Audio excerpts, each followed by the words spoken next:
Okay, and the last one that we are going to hit on is review part 3.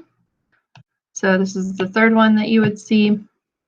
And this one is first talking about the slope of a line. So remember, when you're finding the slope, if you can find 2 points that are on this graph, you can just do rise over run.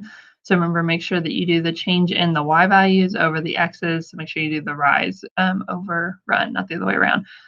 Finding the slope between 2 lines, you have to remember the slope formula, which would be y2 minus y1 over x2 minus x1. That is something that we did quite a while ago, but the slope formula is not super hard to use. Just plugging in the x values and the y values. So you would subtract the y's, 7 minus 1, and subtract the x's, 1 minus 10, and then write that as a fraction. Remember, you always have to reduce if you can reduce it. These are looking at the graphs to tell me the slope of the line. You have to remember which way is zero slope and which way is undefined. Okay, if it is kind of hard to see the line, make sure that you're paying attention to, it's right here on this picture. It's not dotted like the rest of the graph, and this one is right here. So no, it is hard to kind of see that. Then you're going to be naming what's the slope and what's the y-intercept of each graph. Okay, so remember it's y equals mx plus b. M is the slope, so in this case, -4. B is the y-intercept, the number that's by itself, which in this case would be 2. So you're just going to be naming those. And then you're going to be writing the equation with that. Okay, you're also going to write slope-intercept form based on what the graph is. So you're going to figure out what's the slope between these 2 points and then figure out where is it crossing the y-axis.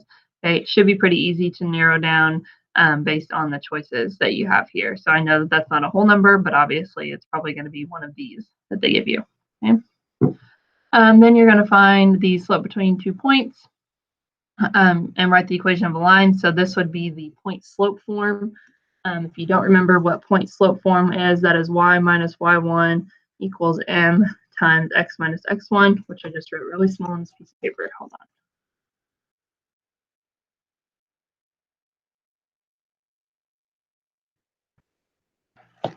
So this is going to be your point slope formula that you need. Okay, so when it talks about writing a line in point slope form or using a point and a slope or something like that, you're going to need this equation. Remember the other ones you're going to need, go ahead and write them here for you. Y equals mx plus b is going to be one that you need for slope-intercept form. And then the slope formula that I mentioned that you'll need in the beginning, y2 minus y1 over x2 minus x1. If you need a refresher, that is this one right here. Okay, so if you need a refresher on what those are.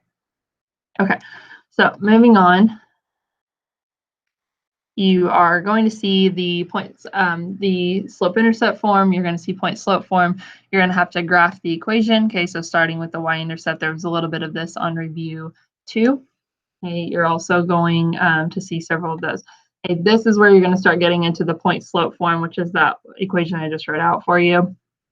Okay, notice how it's not y equals, it's y and a number. That's why it's like that. Okay, then you're going to be graphing a few more. Again, these are multiple choice, so it's going to be super difficult. The solution of the system. Okay, now we're getting into systems of equations. So if I'm looking at a graph, I'm graphing these 2 lines and trying to figure out where they cross.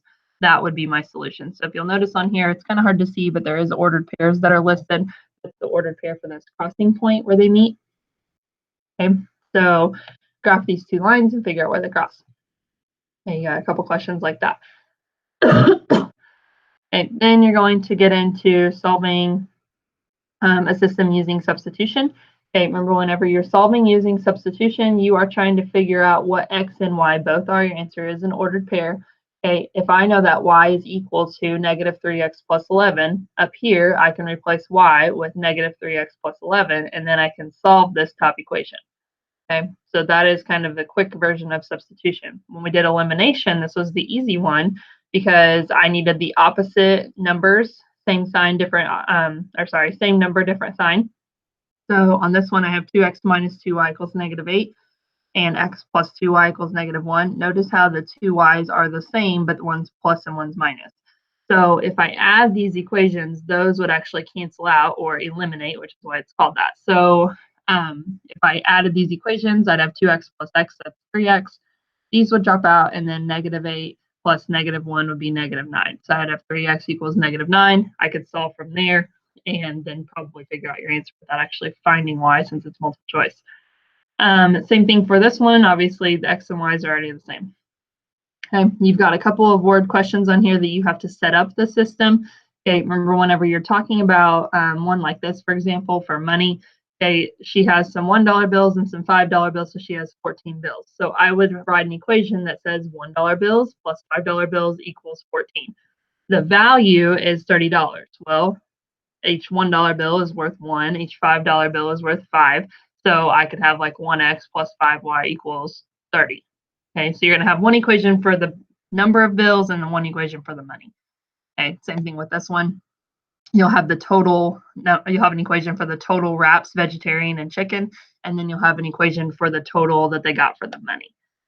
Okay, so a few more things about elimination. If it's not set up for you to eliminate, like some of these, you will have to solve them by multiplying by something. So notice how 5 and x, obviously not the same thing. 7 and 6, not the same thing. So I'd have to figure out how to make these look identical. Okay, so I would ask myself, what do 8 and 5 have in common? That would be 40. 7 and 6 have 42 in common. Okay, so I would go with the smaller one, which means I need to multiply both of these equations by something to make one of them be 40 and one of them be negative 40. Okay. You can also use Desmos to type these in and figure out if you did it right or not. The last part is just graphing the inequality. So whenever you're graphing these lines, okay, it's the same idea. You have a slope and you have a y-intercept. Okay, if you have a less than symbol, that means you have a dotted line. If it was less than or equal to, that means that it's going to be a solid line. Same rules for like the open and closed circle whenever you did it on the number line. So that's how you're going to be doing these last ones here. I think they're already set up for you to graph. And then when you get down to here, graphing the system, again, you're trying to figure out where the overlap is. So graph these two lines and figure out where they cross. Okay, and there's only 2 of those on there. So if you guys have any questions on that, let me know. That's kind of a quick rundown. So hopefully that answers some of the questions that you have. But if you have anything else, then just let me know. Thanks.